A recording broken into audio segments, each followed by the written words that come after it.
Antes de iniciar o assunto que me traz à tribuna neste momento, eu gostaria apenas de registrar aqui o fato de que, nessa semana, a Câmara dos Deputados, o plenário da Câmara, votou o texto da medida provisória 660, medida provisória que trata de inúmeros assuntos, trata principalmente de questões relativas aos servidores federais dos ex-territórios brasileiros. Medida provisória essa cujo relatório aprovado na comissão mista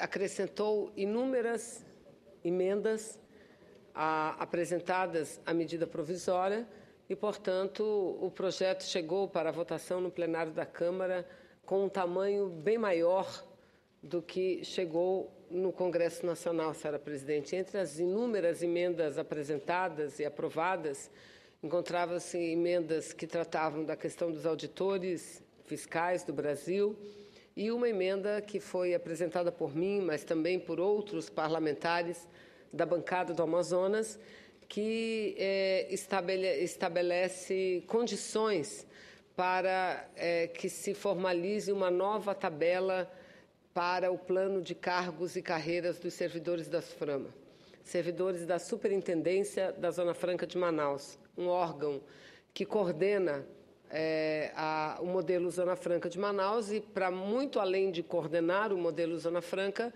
funciona também como uma agência efetiva de desenvolvimento da Amazônia Ocidental e do estado do Amapá, parte do estado do Amapá. Porque a SUFRAMA, a Superintendência, além de ser um órgão que coordena os incentivos concedidos na Zona Franca de Manaus, arrecada tributos e, a partir desta arrecadação e desses tributos, é que a lei regulamenta a possibilidade do investimento dos recursos em uma série de programas de desenvolvimento regionais. Não é à toa que os estados do Acre, Amazonas, Rondônia, Roraima e Amapá têm inúmeros programas instalados cujos recursos foram recursos oriundos da Superintendência da Zona Franca de Manaus. Mas, infelizmente, apesar da SUFRAMA ser um órgão arrecadador, os recursos da SUFRAMA nesses últimos tempos têm sido fortemente contingenciados. E eu falo, quando digo nos últimos tempos, não nesse governo, mas historicamente dos governos anteriores também. São recursos contingenciados. Eu, quando tive a felicidade, a oportunidade de presidir a Comissão da Amazônia na Câmara dos Deputados e coordenar a bancada do meu estado do Amazonas de forma concomitante, pudemos organizar um grande movimento que reuniu as bancadas desses estados todos, que estão sobre a alçada da Superintendência da Zona Franca de Manaus, e conseguimos, naquela época, liberar quase 200 milhões de reais. Recursos eles aplicados em projetos muito importantes. Mas os servidores da SUFRAMA, senhora presidente, estão ligados, visto que a SUFRAMA está ligado ao Ministério de Desenvolvimento, Indústria e Comércio, eles recebem salários muito inferiores a salários pagos a categorias que têm mesmo atribuições em outros órgãos vinculados ao Ministério do Desenvolvimento, Indústria e Comércio. Para que Vossa Excelência tenha ideia, senadora Ana Amélia, que passa a presidir a sessão neste momento, alguns cargos do INMETRO, o INMETRO é um instituto, um órgão vinculado ao Ministério do Desenvolvimento, Indústria e Comércio.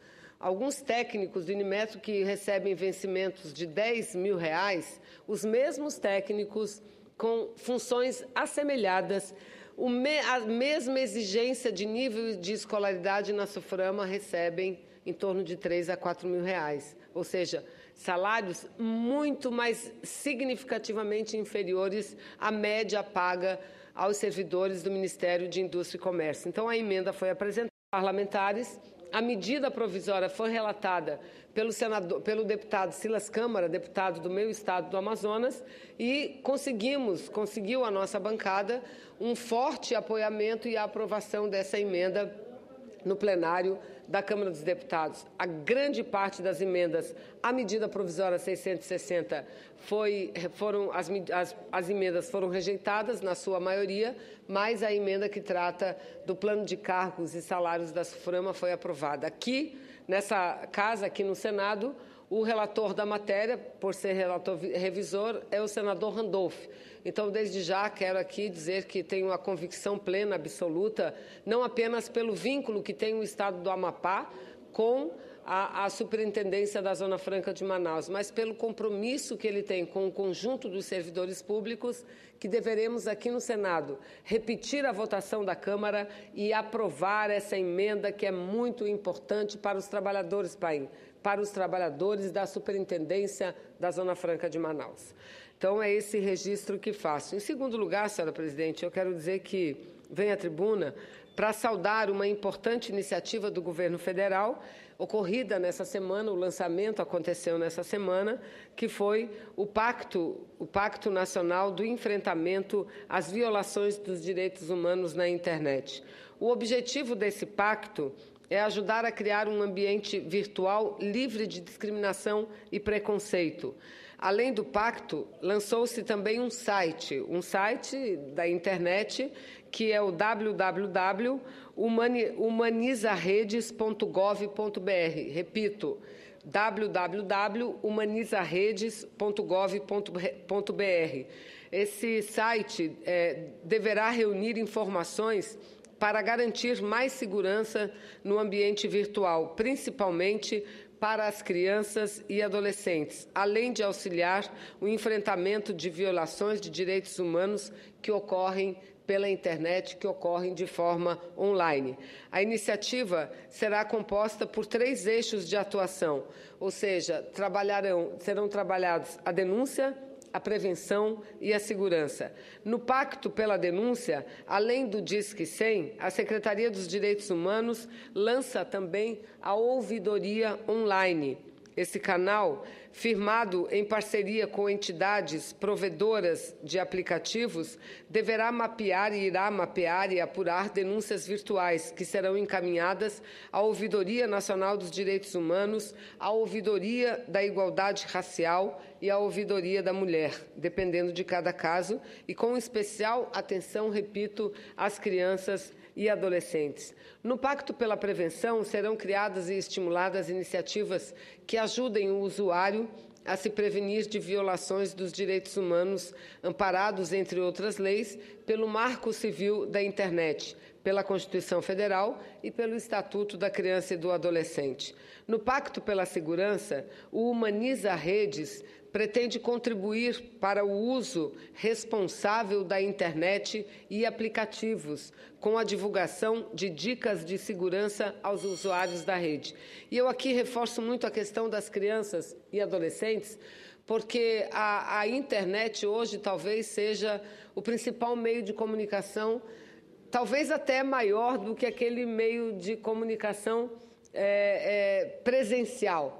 Porque muitas vezes a gente vê 2 pessoas dialogando e interagindo, mas raramente são os momentos que a gente não vê uma dessas pessoas lá no telefone, na internet, respondendo mensagens, entrando nos sites. Portanto, cada vez mais, a comunicação virtual das redes sociais, da internet, assume um papel mais importante na vida das pessoas. Então, esse pacto lançado agora, a criação do Humaniza Redes é fundamental. E, repito, as linhas são a denúncia, a prevenção e a segurança. No que diz respeito à denúncia, eu já me referi. E no que diz respeito ao Pacto pela senadora, ao Pacto da Prevenção serão criadas e estimuladas iniciativas que já falei que serão amparadas na Constituição Federal, no novo Marco Civil da Internet e na legislação infraconstitucional que trate de crianças e adolescentes. No Pacto da Segurança, o Humaniza Redes pretende contribuir para o uso responsável da internet e aplicativos. A iniciativa também estará presente na sala de aula, pois o Ministério da Educação e a Secretaria dos Direitos Humanos deverão disponibilizar orientações para professores professores, pais e alunos sobre a importância de uma internet segura. Essa iniciativa ela é importante na medida em que houve um aumento de 8,29% nas denúncias relacionadas aos conteúdos ilícitos na internet no ano de 2014, de acordo com dados da Central Nacional de Denúncias de Crimes Cibernéticos, que é uma organização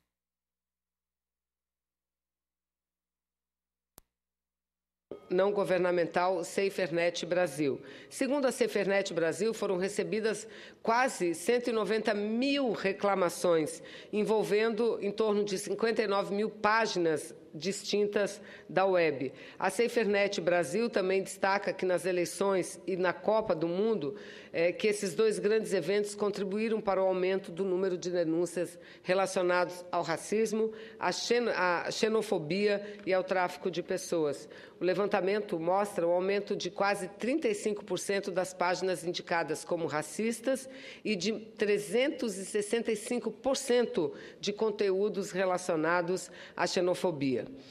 E aí são muitos outros dados, senhora presidente. Meu tempo se expira e eu solicito de Vossa Excelência que inclua como lido na sua integralidade esse pronunciamento, mas quero concluir dizendo desse importante passo que dá a Secretaria Nacional de Direitos Humanos, que fará parceria não apenas com o Centro de Investigação e Segurança Cibernético, mas também com organizações não governamentais e com a sociedade civil, porque quem mais sofre com essas violações, repito, virtuais, são crianças e adolescentes. E ter mais um mecanismo de defesa dessa parcela importante da nossa sociedade é muito importante. Então, quero cumprimentar, desde já, toda a equipe da Secretaria de Direitos Humanos e do Governo Federal por esse importante evento e lançamento de mais um instrumento de defesa da nossa gente. Muito obrigada.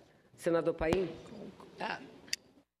Senadora Vanessa Graziotin, permita uma parte. Você falou tanto em direitos humanos e sabe que nós temos uma sintonia muito grande em todos os temas, mas eu digo especialmente nesse, direitos humanos, e eu aproveito a oportunidade, primeiro, para cumprimentar a senadora, a ex-senadora Ideli Salvati, que estava fazendo um belíssimo trabalho como secretária de Direitos Humanos, mas por aquelas alterações internas de governo, que eu procuro entender, o ministro Pepe Vargas, ele é deslocado das relações institucionais para a Secretaria de Direitos Humanos. Eu quero aqui cumprimentar a senadora Ideli, aproveitando uma parte a Vossa Excelência, e cumprimentar também o ministro Pepe Vargas, do qual eu tenho, por ambos, muito carinho e muito respeito. Eu sei que a senadora Ideli, provavelmente, a ex-senadora Ideli vai assumir a presidência dos Correios, e sei que lá ela, com a sua competência, vai de fazer uma bela administração naquele órgão tão importante para todo o país. Então, aproveito a parte a Vossa Excelência, até porque conversei com Vossa Excelência aqui sobre esse tema, cumprimentando tanto a senadora Ideli, como também o deputado Pepe Vargas, que agora assume a Secretaria de Direitos Humanos. Se a presidenta Ana Amélia me permite, eu gostaria de agradecer a parte, incorporar, senador Paim, ao meu pronunciamento, e dizer que vem boa hora. Eu que vim aqui na tribuna tratar de assunto relativo aos direitos humanos. Esse pacto foi lançado com a presidenta Dilma e a ministra de Direitos Humanos, que também é a presidente do Conselho Nacional de Direitos Humanos, conselho que eu tenho o orgulho de participar e procurar dar a colaboração representando o Senado, juntamente com a senadora Lides e o Senado Federal. E desejar, ela fez um belíssimo trabalho, e desejar ao ministro Pepe que nós todos somos conhecedores do seu trabalho e do seu compromisso para com o país, desejar a ele que faça um trabalho tão profícuo, tão importante, tão destacado quanto fez a senadora Ideli, e confirmando o fato de que ela deverá ir para a presidência dos Correios, penso que isso é uma notícia extremamente alvissareira, sobretudo para nós mulheres, que temos tão poucas mulheres à frente e na direção de empresas importantes, grandes, como é a empresa dos Correios em nosso país. Então, muito obrigada pela lembrança e muito obrigada pela parte que eu assino integralmente embaixo, senador Paim. Obrigada, senadora Ana Amélia.